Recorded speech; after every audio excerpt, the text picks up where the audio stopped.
ደስ ዝብል ዜና ሊሊ ንኣሌክስ ሰርፕራይዝ ጌራቶ ኣሌክስ ካብ ትፅቢቱ ወፃኢ ስለ ዝኾኑ ብሓጎስ ነዊዑ።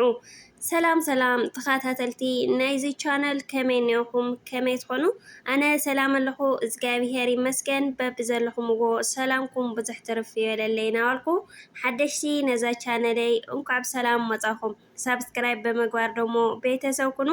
ቤተሰብ ዝኾንኩም እውን ሸር ላይክ ናገርኩም ምትዋዕኹም ኣይፈለኒ ኩለኩም ይፈቲ እሽም ባርከስ ክብራት ይሕወተይ ዛ ቪድዮ ብላይክ ጀምርዋ ማለት እዩ። ሎማዓንቲ ዝመጻኹም ደሞ ብደስ ዘብል መደብ ብጉዳይ ሊልን ኣሌክስን መጽኤኩም ኔኹ ክሻ መጨረሻ ደሞ ሓቢርኩምኒ ጽንሑ ማለት እዩ። ክብራት ተኸታተልቲ ሎማዓንቲ ሊሊ ንኣሌክስ ያ ሰርፕራይዝ ጌራቶ ማለት እዩ። ኣሌክስ ደሞ ብሓጎስ ይነዊዑ ብጣዕሚ እዩ ደስ ኢልዎ። ብዙሕ ነገራት ለሕለፍና ቀኒና ኢና ሰላም እውናይ ስኢና ቀኒና ነርና ኢና ሕጂ ግናይ ስለ ዝተዓረቕና ሰላም ገዛና ስለ ዝተመለሰ ብጣዕሚ እዩ ደስ ኢሉኒ ኢላ ሰርፕራይዝ ጌራቶ ማለት እዩ። ኣብዚ ሓለፈ ደስ ዘይብሉ ነገራት ህልኸይ ህልኽካ ኢና ተፈጠረ ነይሩ። ካብኡ ደሞ ሄነስና ሃፊ ከይዶም ንሊሊ ኩሉ ዝገበረቶ ጌጋ ከም ዝኾነ ኣረዲኦምዋ ነይሮም።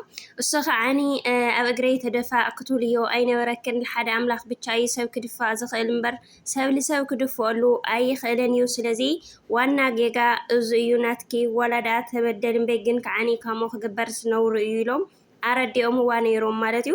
ብድሕሪ እዚ ሌለ ተኾነት እውን ኣነ ክድፈአለይ ለዘይኮንኩሲ ክፍትኖ ኢለ እየ ኢላቶም። ካብኡ ደሞ ከምኡ ብምግባራ ደሞ ብጣዕሚ ከም ዘጣዓሳ እያ ነጊራቶም ማለት እዩ። ብድሕሪ እዚ ከዓኒ ንኣሌክስ ይቕሬታ ክትብሎ ከም ዘለዋ እውን ተናጊራ ነይራ። ካብኡ ደሞ ሄኖስና ሃፊ ሊሊ ምስ ረድእዋ ንኣሌክስ እውነይ ልኸረድእዎ እዮም ከይዶም ማለት እዩ። ብድሕሪ እዚ ግን ዘይተጸበይዎ እዩ ጸኒሕዎም። እሱ ኸዓኒ ኣሌክስ ሓሚሙ ደቂሱ እዩ ጸኒሕዎም ማለት እዩ። ብድሕሪ እዚ ዋና ንሳቶም እውናይ ሰንቢዶም እዮም። ካብኡ ግን ኣብዚ ደኣ ታይ ትገብር ንዓናይ ንገዛኻ ኢሎም እዮም ሒዞምዎ ወፂኦም ካብቲ ሆቴል ማለት እዩ። ካብኡ ቀፂሉ ደሞ ከምዙ ንሊሊ ጌጋኣ ዝነገርዋ ንዕኡ ናይ ከስተኻኽሎ ዘለዎም ነገራት እዮም ነጊሮምዎ ማለት እዩ።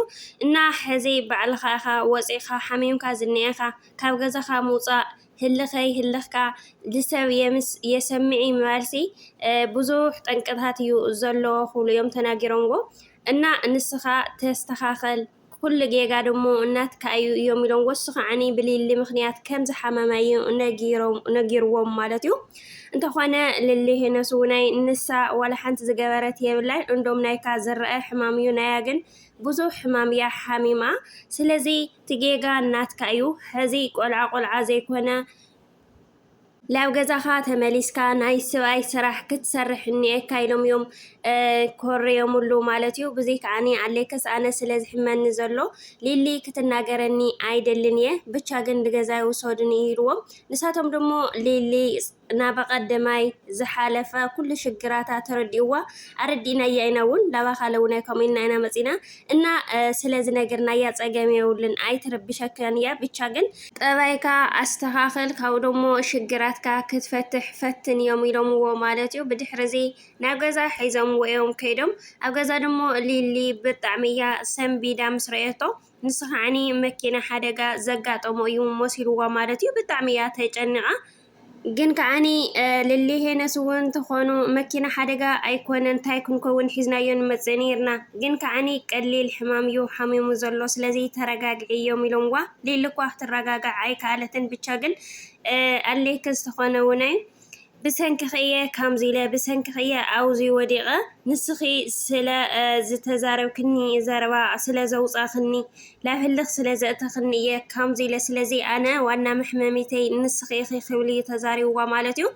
ሊሊ ግን በቐደማይ ዝወልክኻ ጌጋ እየ ነይረ ተጋጊየ እየ ንዑ ኸዓኒ ጌጋ እየ ኣሚነ ይቕሬታ ክሓተካ ክመፅእ እናወልኩ ነይረ እየ እና እንትሕር ኣነ ኮይነ ብጣዕሚ ይቅርታ እያ ኢላ እናነብዐት ይቕሬታ ሓቲታቶ ማለት እዩ።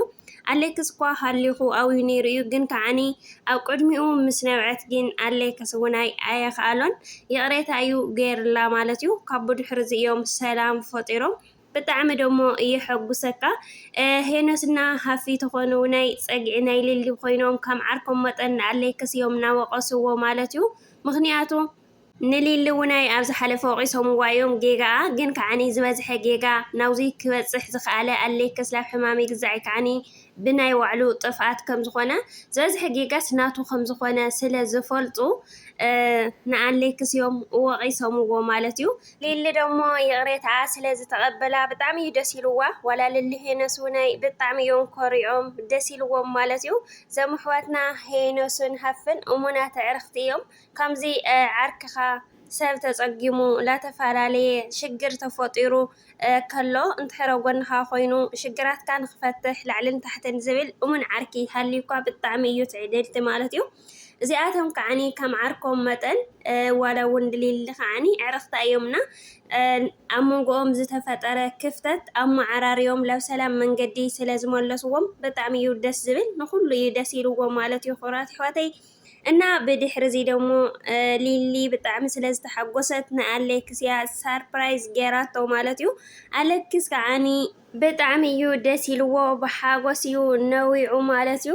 ብጣዕሚ እየ ዘፍቅረኪ ሕዚ ከዓኒ ስለ ዝኣመንክኒ ብጣዕሚ እዩ ደስ ኢልኒ ኢልዋ ማለት እዩ። ኣነ ካባኺ ተፈልየ ሂወት የብለይን ምሳኺ ክነብር እየ ዝደሊ ናይ መጀመርታይን ናይ መጨረሻይን ክትኮኑ እውን እየ ዝደሊ ስለዚ ብጣዕሚ እየ ዝፈትየኪ ዘፍቅረኪ ኢልዋ ማለት እዩ። ዋላ እውን ሊሊ ተኾነት ውናይ ኣነ ለውናይ ብዘይ በኣኻ ብጣዕሚ እዩ ዝኸብደኒ ብጣዕሚ እየ ዘፍቅረካ ኣነ ለውናይ ስለቲ ኩሉ ተፈጢሩ ዝነበረ ፀገማት ደሞ እንድሕር ናተይ በደል ኮይኑ እውን መሊሰ ይቕሬታ ይብለካ ኣለኹ እና ንኣን እንስኻን ካብ ሕዚ ሽግር እኳ ተተፈጠረ ተማኺርና ተረዳዲእና ዳኣ ንፈትሖ እምበር ኣብ ከምዚ ክንከይድ የብልናን ማዕረ ክንድዚ እውን ዘብፅሕ የብልናና ንድሕሪ ሕዚ ውናይ ኩሉ ፀገማት ሓላሊና ተረዳዲእና ዳኣ ክንፈትሖ ኢና ክትብል እያ ተናጊራቶ። ካብኡ ደሞ ንሳ እውን ብጣዕሚ ከም ተፍቅሮ እያ ተናጊራ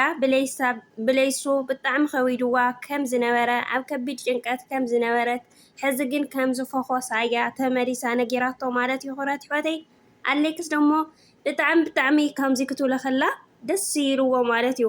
እና ሄኖስን ሃፍን ደሞ ከምዚ ስለ ዝበሉ ብጣዕሚ ደስ ይልዎም ንኩለና ተኸታተልቲ ደሞ ሰላም ፈጢርና ማለት እዩ። ንሳቶም ክበኣሱ ከለውስ ዋላ ንሕና ለን ምስኣቶም ኢና ተጨነቕና ነርና ሰላም ክፈጥሩ ከለው ደሞ ምስኣቶም ተሓጒስና ማለት እዩ።